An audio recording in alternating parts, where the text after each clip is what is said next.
차관님, 네, 의원님. 이 수사단장이 국방부 장관에게 최초 보고한 게 7월 30일 맞죠? 예, 맞습니다.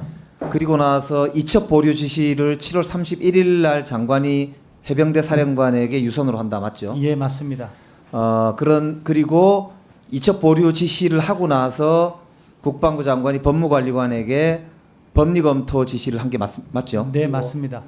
그런데 8월 7일 날 국방부에서 브리핑할 때 법무관리관실의 건의를 장관이 받아들여서 이첩을 보류했다 이렇게 발표했거든요. 왜 이렇게 거짓말을 했죠?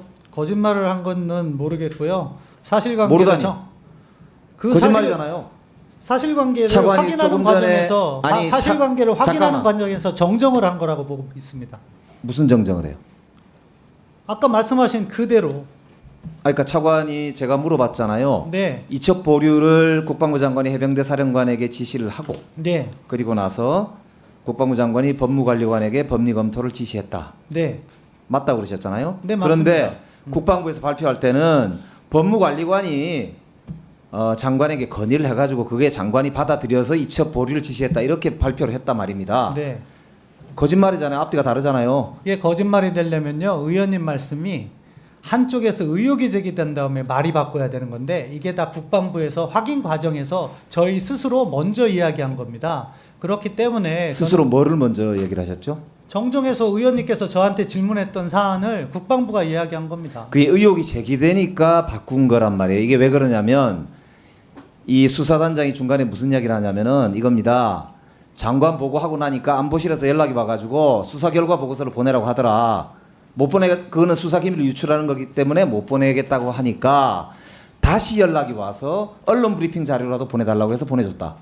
네, 그 부분 그래서 아까 알고 차관이 있습니다. 다른 의원 질의에 답변할 때 안보실로 그 브리핑 자료를 보냈다 맞죠? 네. 그렇게 답변하셨잖아요. 따라서 장관께서 30일 날 최초 보고를 받고 나서 31일 날 이첩 보류 지시를 하고 법리 검토를 하는 그 중간에 딱 하나 어떤 사실이 추가되냐? 안보실에서 자료를 보내달라고 했다라고 하는 사실관계가 추가돼요. 즉 이걸 우리가 볼 때 안보실에서 장관에게 이거를 이첩 보류를 하는 게 옳다. 그렇게 해달라라고 요구를 했다고 추단할 수밖에 없는 사실관계가 이거란 말이에요. 그렇기 때문에 일단 보류 지시를 해놓고 그거를 꿰맞추기 위해서 법무관리관에게 국방부 장관이 먼저 이첩 보류 지시를 한 다음에 법리 검토를 시켰다 이 말이죠. 그 구실을 찾으려고 법적으로 꿰맞추려고 이렇게 추단이 가능하다 이 말이에요. 그래서 이게 의혹이 제기되고 있다 이 말입니다. 청와대에서 개입했다 이거예요. 아까 말씀하신 대로 그 김태효 지금 차장 수석이죠. 그리고 이종섭 그 당시에 대령 그리고 이 임성근 1사단장이 안보실에 MB 때 같이 근무했다. 비서관은 실은 달라도 국방부에 다 같은 출신이기 때문에 당연히 친하게 지내는 거죠. 저도 청와대 있어 봤잖아요. 당연히 친하게 지내는 거 잘 압니다. 오래됐잖아요. 그래서 이 1사단장이 문제가 생기니까 대통령실에서 직접 개입을 해가지고 이렇게 하지 않았냐. 그래서 아까 제가 시간 관계 순서를 물어봤는데 아까 차관이 왜 국방부에서 거짓말을 이렇게 했느냐. 이걸 숨기려고 거짓말을 했던 거죠.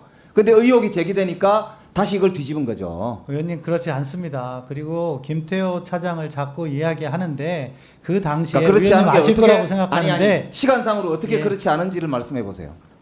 시간상으로요. 그러니까 안보실에다가 몇 시에 그 자료를 보냈죠? 제가 그 시간은 파악하지 못하고 있는데요. 저한테 장관님 말씀은 파악해서 저한테 알려주세요. 예, 알겠습니다. 그 다음에 네. 안보실에서 해병대 혹은 국방부로 자료를 보내달라고 최초로 전화 온 게 몇 시입니까? 제가 아까 자료 요청한 거에 다 포함되어 있습니다. 그 파악해서 저한테 알려드리겠습니다. 알려주세요. 네, 네. 그리고 통화 기록 내역 다 제출해 주세요.